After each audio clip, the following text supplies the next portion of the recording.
സ്വിറ്റ്സർലാൻഡിനെ വീഴ്ത്തി England euro cup സെമിയിൽ penalty ഷൂട്ടൌട്ടിലാണ് ഇംഗ്ലണ്ടിന്റെ ജയം. നിശ്ചിത സമയത്ത് ഇരു ടീമും ഓരോ ഗോൾ വീതം നേടി.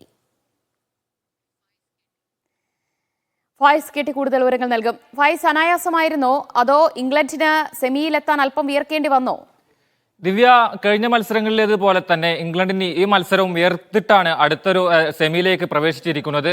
ഇന്നത്തെ മത്സരം പെനാൽറ്റി ഷൂട്ടൌട്ട് വരെ നീണ്ടുനിന്നു. പെനാൽറ്റി ഷൂട്ടൌട്ടിൽ സ്വിറ്റ്സർലൻഡിന് വേണ്ടി ആദ്യ കിക്ക് എടുത്ത പ്രതിരോധ താരം മാനുൽ അക്കാഞ്ചിയുടെ kick England goal keeper Jordan Pickford തടുത്തിട്ടു. ആ ഒരു സേവിന് പിന്നാലെയാണ് ഇംഗ്ലണ്ട് സെമിയിലേക്ക് പ്രവേശിച്ചിരിക്കുന്നത്. മത്സരത്തിലേക്ക് വരികയാണെങ്കിൽ നിശ്ചിത സമയത്ത് ആദ്യ പകുതിയിൽ ഗോൾ രഹിതമായിരുന്നു. 71-ാം മിനിറ്റിലാണ് ഗോൾ വന ആദ്യമായി ഇറങ്ങുന്നത്. സ്വിറ്റ്സർലൻഡിന് വേണ്ടി ബ്രീൽ എംബോളയാണ് ആദ്യമായി ഗോൾ നേടുന്നത്. തൊട്ടടുത്ത് അതിന്റെ അടുത്ത 5-ാമത്തെ മിനിറ്റിൽ ഇംഗ്ലണ്ട് തിരിച്ചടിക്കുന്നു. അതൊരു ടീം സ്ട്രാറ്റജിയുടെയോ അല്ലെങ്കിൽ സൗത്ത് ഗേറ്റിന്റെ ഗെയിം പ്ലാനിങ്ങിലൂടെ വന്ന ഗോളല്ല. ബുക്കായോ സാക്ക എന്ന പ്ലെയറുടെ ഒറ്റക്കുള്ള പ്രകടനത്തിലാണ് ആ ഗോൾ നേടുന്നത്. അങ്ങനെ 1-1 സമനില. നിശ്ചിത സമയം പൂർത്തിയായി.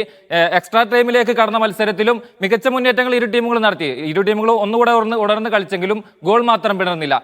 പിന്നാലെ പെനാൽറ്റി ഷൂട്ടൌട്ടിലേക്ക് പോകുന്നു. പെനാൽറ്റി ഷൂട്ടൌട്ടിൽ ഇംഗ്ലണ്ടിന് വേണ്ടി ആദ്യം കിക്ക് എടുത്തത് കോൾ പാമറാണ്. പാമർ ആദ്യം ബോക്സിൽ എത്തിക്കുന്നു. രണ്ടാമത് കിക്ക് എടുത്ത മാനുൽ അക്കാഞ്ചിയുടെ ഗോള് പിക്ഫോർഡ് തടുത്തിടുന്നു. പിന്നെ തുടർന്നുള്ള 4 കിക്കുകളും ഇംഗ്ലണ്ട് അനായാസം ബോക്സിലെത്തിച്ചു. Bellingham, Bukayo Saka, Alexander Arnold എല്ലാവരും കൃത്യമായി ഗോൾ വല ലക്ഷ്യമായി പന്തെത്തിച്ചപ്പോൾ ഇംഗ്ലണ്ട് പെനാൽറ്റി ഷൂട്ടൌട്ടിൽ അനായാസം സെമിയിലേക്ക് എത്തിയിരിക്കുന്നു. ഇനി അടുത്ത 12:30-ക്കാണ് അടുത്ത മത്സരം. നെതർലാൻഡ്സ് തുർക്കിയെ നേരിടും. അതിൽ വിജയിക്കുന്നവരാണ് രണ്ടാമത്തെ സെമിയിൽ ഇംഗ്ലണ്ടിനെ നേരിടുക. ദിവ്യ.